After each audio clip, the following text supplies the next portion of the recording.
let's talk about direct-to-film printing. Right out of the gate, I can tell you I kind of hate it. I thought I was going to quit doing it, but it is handy to have around. And I've got some customers that I think I've done 3 years of this sports team's merch, and they reach out to me again, and so I'm not gonna say no to that. It is profitable, and there are things to love about it. And I don't think I'm gonna stop doing it altogether because I need it for like individual projects and stuff, but it can be a pain. So let's talk about it. First of all, I have a converted printer.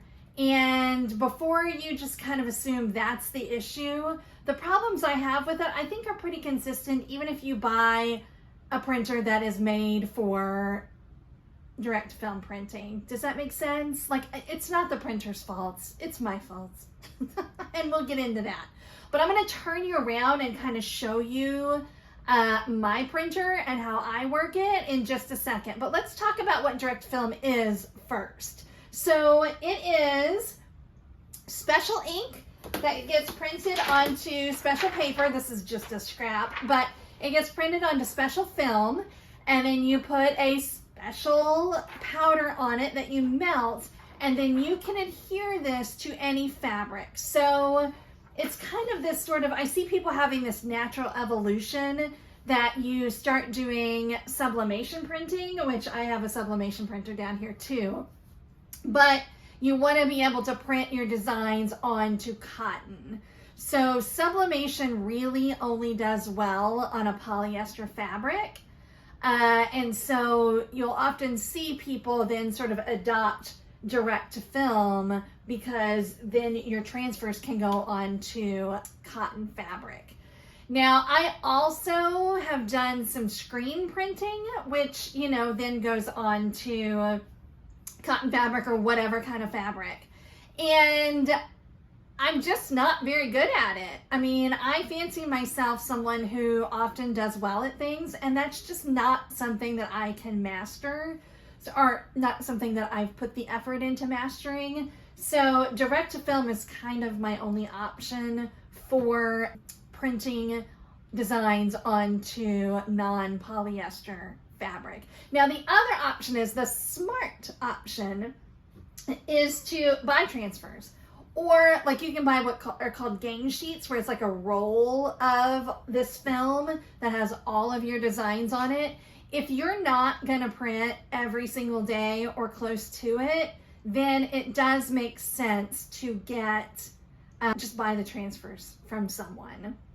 I did that my first go round, but I loved it so much. I will say this. I do love, like, you'll see people say, oh, it feels like plastic. I don't think it does. If you do it right, it's a little shinier than maybe like a water-based, well, here, look at this. So like, this is my fancy sweatshirt from Sam's Club that I'm wearing in July in Texas for some unknown reason. But like, this is, a faded sort of screen print. And it's a little shinier, it's a little more vibrant. I'll show you a final product than this, but I don't think it feels like a sticker. If you do it right, it kind of melts into the fabric and gives a nice soft feel. I like it compared to vinyl. That is something I'll never do again. Maybe on like a rare occasion, but I have hated vinyl since day one. I don't like sticky vinyl. I don't like heat transfer vinyl. Do not bring me something and ask me to put vinyl on it. I just don't like it. So I like it better than that. But I do have a bunch to do for this sports team. And so I think that's kind of what's making me drag my feet. It's really awesome if you need to print 1. If you need to print 50, it's very time consuming. And that's kind of where it comes into play, that you should probably just buy from someone else, which I just haven't done. Okay, so this is the printer that I use. It's the Epson ET-8550. It's the most common one that you're going to see converted to direct to film for a couple of reasons. First of all, well, let me lift this and you can see better. To convert it is actually fairly simple. You just never put regular ink in it. You only start by putting the direct-to-film ink in it. And the reason why people like this one is you can't just have CMYK for your colors. You have to have 2 extra ones for your white ink. When you print direct-to-film, it prints your design, and on the back of the design, not the back of the film, but on the back of the design, it prints a layer of white. And that white is what adheres to the powder, which adheres to your shirt. So you have to have 6 tanks in order for direct-to-film to work. And then this one also is a large format. So right now, the films I have in it are just the A3, but you can also get what they call A3 Plus, which is 13 by 19. And so, which is probably what I'm going to print today because I think I can fit 2 of my designs onto one sheet. So this prints larger than a regular sheet of paper.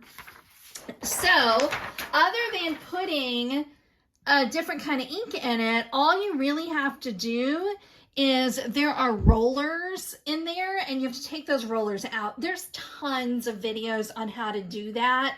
And I don't have a new printer to show you how to do that. But if you Google it and look, you'll find lots of information on that. So that's all you have to do. Now, the other thing that I did, you probably saw it a minute ago when I opened it up. There's a thing called a waste tank, which fills up with all of your ink in here. And you either have to replace those or reset them. And what I did is what's called an external waste tank. So there's a tube right here and it goes to a bottle. I'm not going to show you, but it goes to a bottle right there. So that I don't have to keep emptying this out. You still have to reset it, but you don't have to empty this out. So I did that, was a little modification.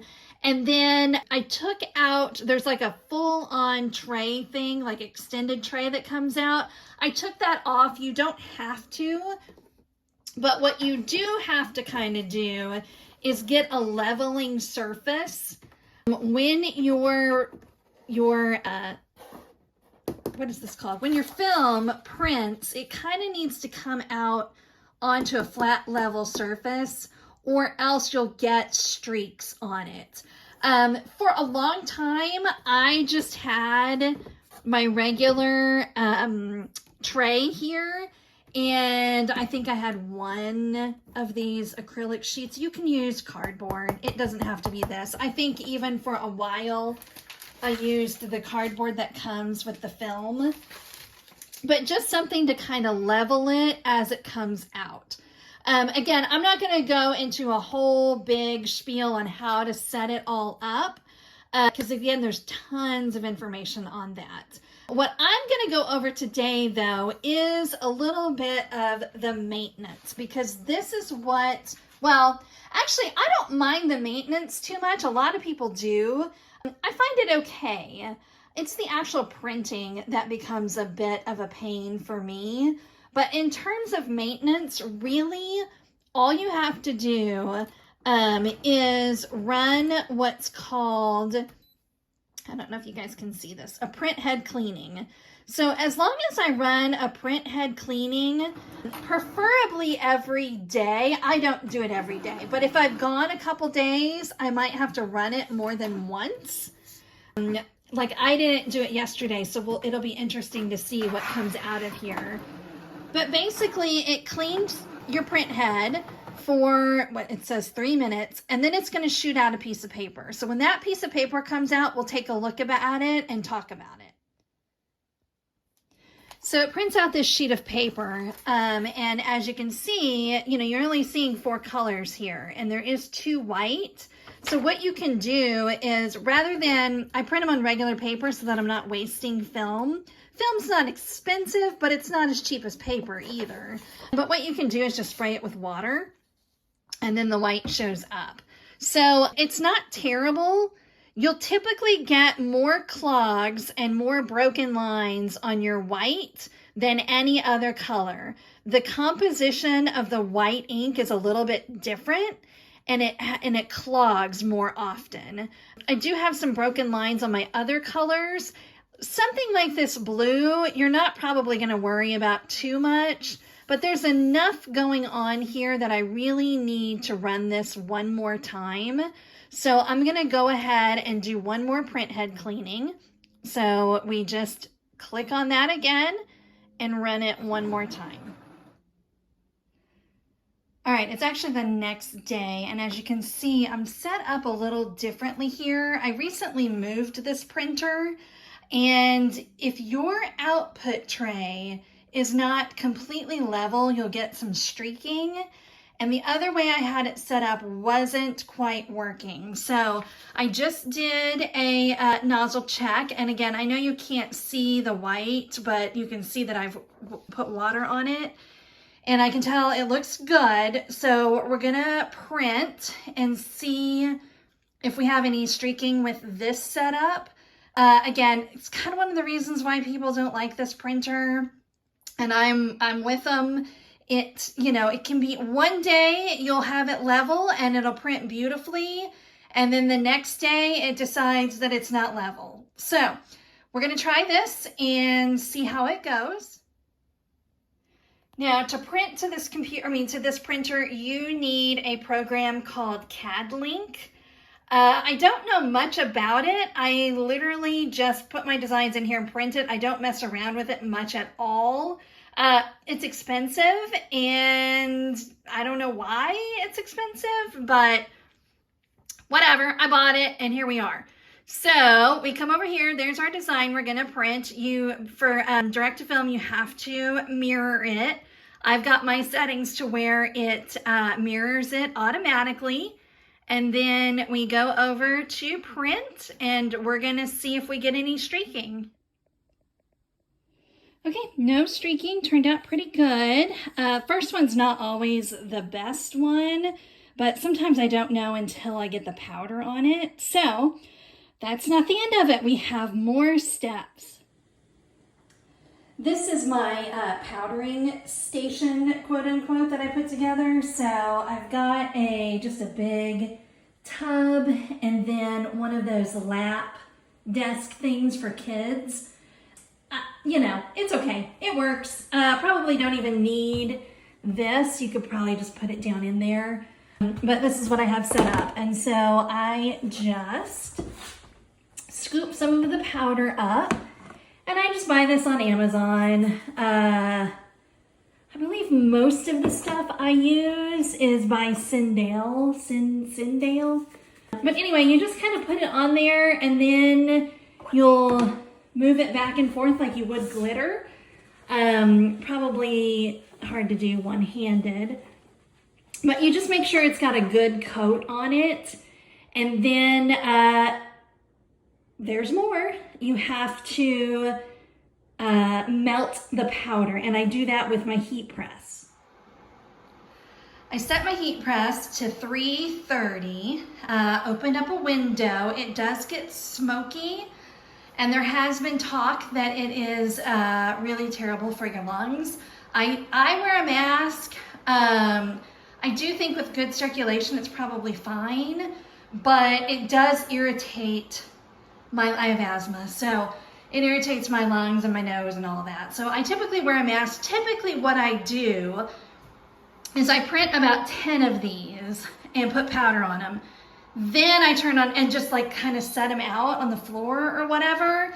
And then I start the process of curing it. You can let them sit for a while with just the powder without melting it with no problem.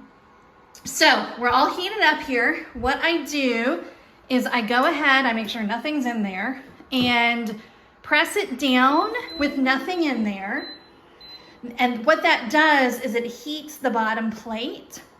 You don't necessarily need to do it for 15 seconds. I'll probably stop it after 10. So then you bring this up and then you put that in there for probably, I usually check it after about a minute and see if it's all melted. I'm trying to get a good camera angle here, but you're probably not gonna see. It is, maybe you can see it there. So what it does when it's properly melted, there, maybe you can see it right by my thumb, is it creates this sort of orange peel texture, and that's how you know it's properly cured. I think down here, you can't quite see it quite as much, so it needs a little bit more time. But basically, this transfer is not going to be good enough. It's got some flaws in it, so I don't mind touching it. Again, sometimes the first one of the day isn't awesome, but this one will be okay because I need to do a test print anyway. Like I've got old, or test press. I've got old t-shirts, or you can throw it on some fabric just to check it and make sure it's going to be good quality. But anyway, that's what it looks like once it's fully cured. And honestly, I think every heat press is going to be different. All scenarios are going to be different. So you're just going to have to check for yourself. For me, it's usually about a minute. This one took a little bit longer. I think as time goes on and my heat press stays hot, it goes a little bit quicker. But that is a fully cured transfer ready to print on a shirt. I got 10 printed, which was my hope. And then I've turned my heat press down to 305, and I'm gonna do a test print. Like I said, that first one, let me see if I can find it. The first one was not awesome, and I wouldn't put it on a shirt for someone. Why can't I find it? I'll find it in a minute. I wouldn't put it on a shirt for someone. So I'm gonna do a real quick test print and see how that turns out. Okay, I've got an old junky t-shirt that I don't wear anymore, and we're gonna do a little bit of a test press on it. This is the one that didn't turn out so great, like especially when I'm looking in the, what's that called? Window there. I can see the light coming through that white, but the middle part of it is kind of okay, so I'm still gonna use it as my test press, also just to kind of show you guys how I do it. Now, I will say this, I typically don't use this press for it because you'll see it in a minute. I don't know, man. It's an okay press, but it's, for whatever reason, the transfers tend to stick to the top plate, even if I use a Teflon sheet, and that's, of course, no good. So I just do a quick little pre-press, about 5 seconds. And then I'm not going to worry about where I'm putting it because, again, it's just a test. And then I do it for 15 seconds. Ideally, I would have a Teflon sheet on top of it. But again, it doesn't seem to matter. It still kind of sticks. So we'll see how it does. I was too lazy to go get my Teflon sheet. Okay. Oh, it did okay. So here's the deal. Here's another reason why this is frustrating sometimes. So I don't care what the packaging says. I've never found sheets that are a hot peel. Like if I start to peel this right now, it's sticking. But if I let it cool, it will have no problem whatsoever. So I'm gonna let it cool for, I don't know, you can even kind of pick it up and make it cool down a little faster. but I've never been able to get a hot peel. So it just takes that much longer to press your shirts because you've got to let it cool down. And then it really needs like one more press to get it really stuck on there. So let me see. There we go. So I'm not going to do a second press on it because I don't have a Teflon sheet. But it's, you know, again, it was not, oh, okay, I'm wondering if you guys can see that. I can tell why this wasn't a very good press. I mean, a very good transfer. Sometimes the very top of my package gets the packaging bleeds onto the transfer and it causes issues. And that very much looks like what happened here. But as you can see, you know, even with those errors in it, it feels, and I'm wearing, I don't know if you can see my shirt, but I'm wearing a shirt that I did my transfers on. And I'm gonna turn that off, it's hot in here. And this has lasted like, I don't know, at least 24 washes. And so what I do is then I stretch it to make sure that it's not starting to peel off. So even though this was a bad transfer, and I haven't even pressed it again, you can see that it's still kind of okay. I don't have all my shirts yet, so I'm just kind of hanging on to these for now. And typically what I do is I keep them in this container. You kind of want to keep all the moisture out, but these are a little too long to fit in there. So I just kind of stack them up, and I've got a ton of parchment paper. And so I just kind of put some parchment paper, you know, not necessarily each one, but every so often in my stack, I'll stick a piece of parchment paper, and then I put them all in my closet just to help kind of keep the moisture out. Sorry, all that rattling was probably quite loud. So I'll put those away for now, and then let's talk about all of this. So as you can see, this whole ordeal is quite time consuming. So I timed it. Each transfer took 7 or 8 minutes to print.